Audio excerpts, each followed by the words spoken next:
Alright, now it's Sunday and I've got the Firebird back in the shop, and the charge today is to go over this thing.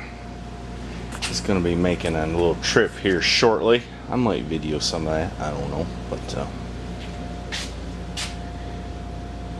it needs a few things. We need to check the timing and just go over it. I think I got this. I think I got a wheel bearing howling a little bit. I'm gonna jack that up and check that out. I went through all this a while ago, put new brake pads on it and packed the wheel bearings. I didn't see anything bad, but that one's making a little bit of noise, so we'll jack that up and see about that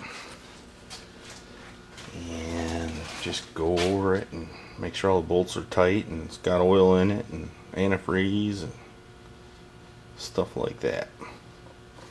I might remove a few things I've never done anything with, like this contraption. I made that so it would inject windshield washer fluid at full throttle to reduce detonation, but my initial plan was a fail, so I never messed with it again. I should do that, but I just haven't. You know, I got a bunch of stuff around here to do, and I don't drive it at wide open throttle all the time anyway. So I think what we'll do is take that stuff off and maybe just retard the timing a little bit. Another thing is this carburetor. This has been several years ago, but I sent it to California. I think it was Jet Carburation or something. Had them rebuild it. They're supposed to be gurus.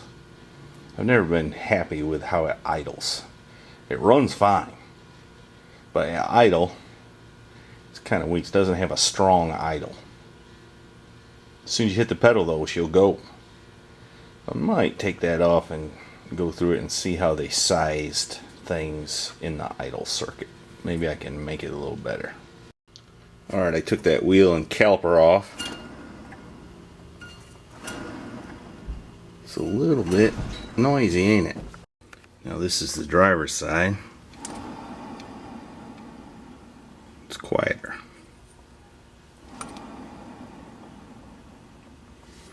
I think I'm going to pull that rotor off and look again at the bearing. Alright, I pulled that rotor off, and it appears as though,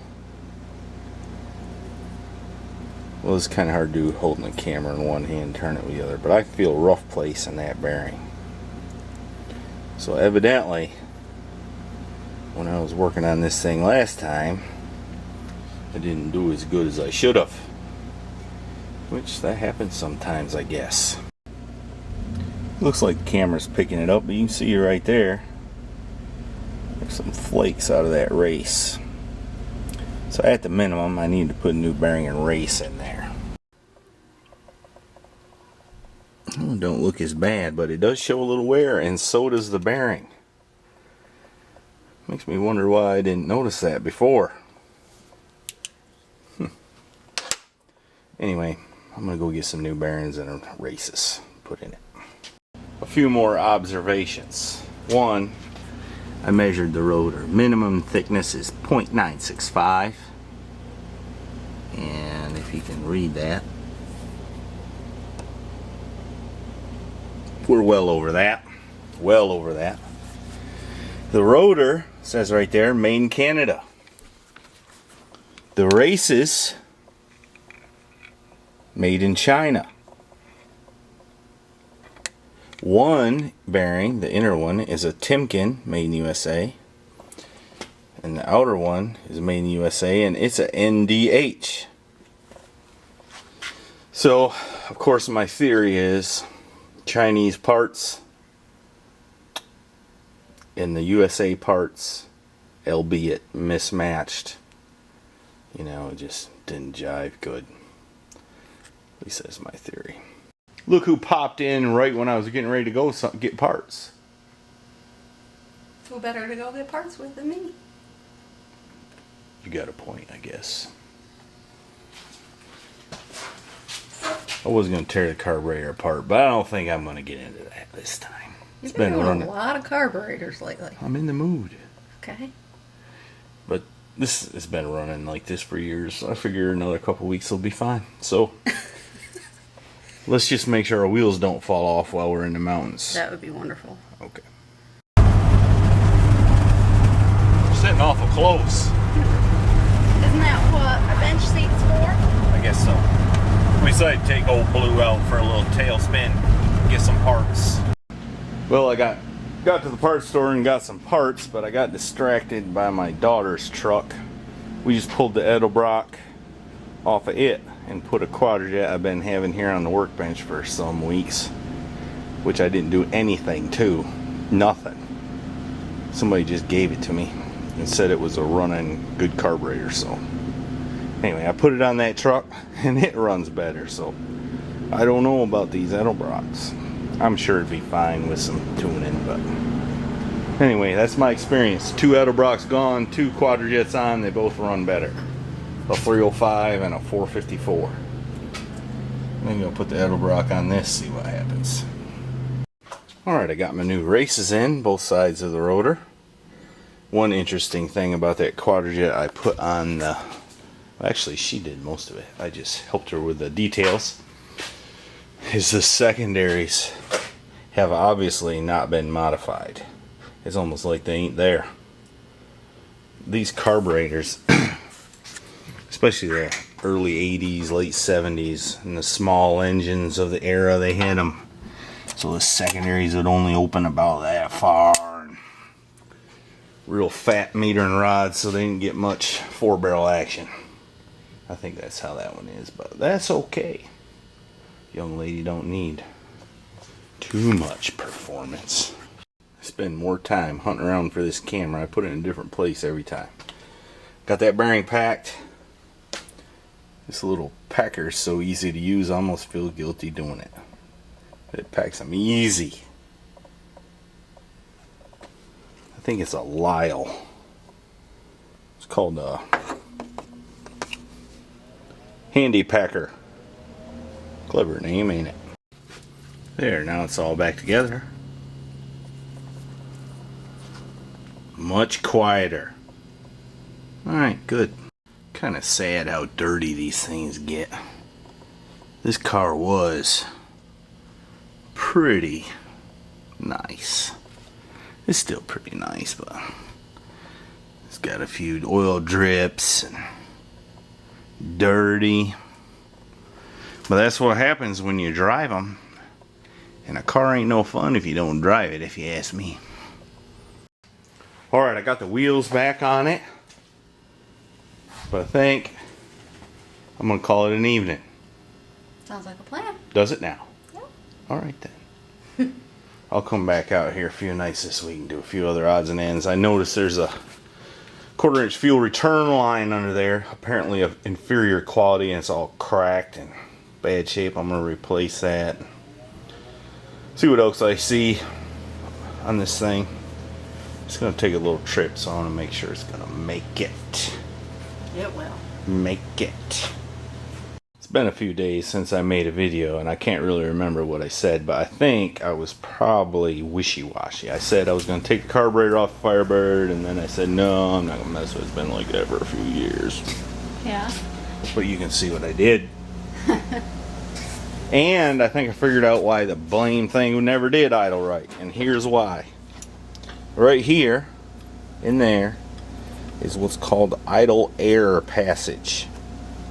And that drill bit goes through the gasket. Right here, it does not. The gurus I sent it to, way out there, put the wrong gasket on the bottom, evidently. So I'm going to see if I have one of those, or either drill a new hole in it. And it also looks like the epoxy they put on those plugs, it's been sanded off and it has a hole in it. And you can also see that there's kind of some gas in the bottom there, so I suspect those plugs are leaking a little bit. So I guess I better fix that. Will we get better gas mileage? Well, anytime you make it run better, it gets better gas mileage. But this is only a problem during an idle condition, and when you're cruising with 342 gears, you're not idling. No. Not wrong. Okay, so here's a funny story. Well, it's not really all that funny, but it's Right. noteworthy, I guess. I called down the parts store and I gave them, like you always have to do, the part number on the side of the carburetor. I don't know if you can see that, but there it is. And the young man there said that that was a special order only item, and it could take up to a week to get it.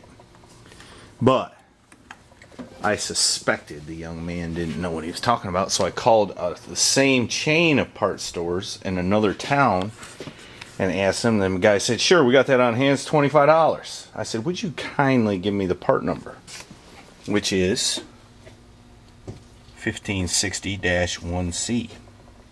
And he did, and I called back the other place, and that's the phone. And lo and behold, they had it on hand. Well, in the last clip, I was both right and wrong.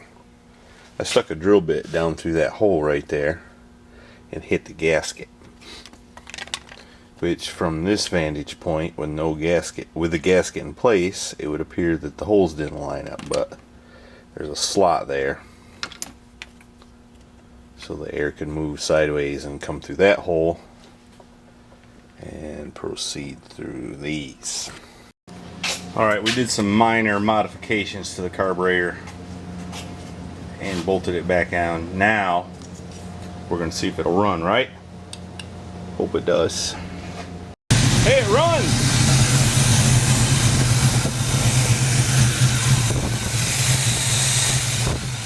And the choke works. Here's something you'll want to remember. I noticed my vacuum gauge stopped functioning, quit reacting, and the reason why is, you see that? The vacuum hose is laying on the header, melted it in two. This seems to be about the most vacuum I can get out of it, about 10.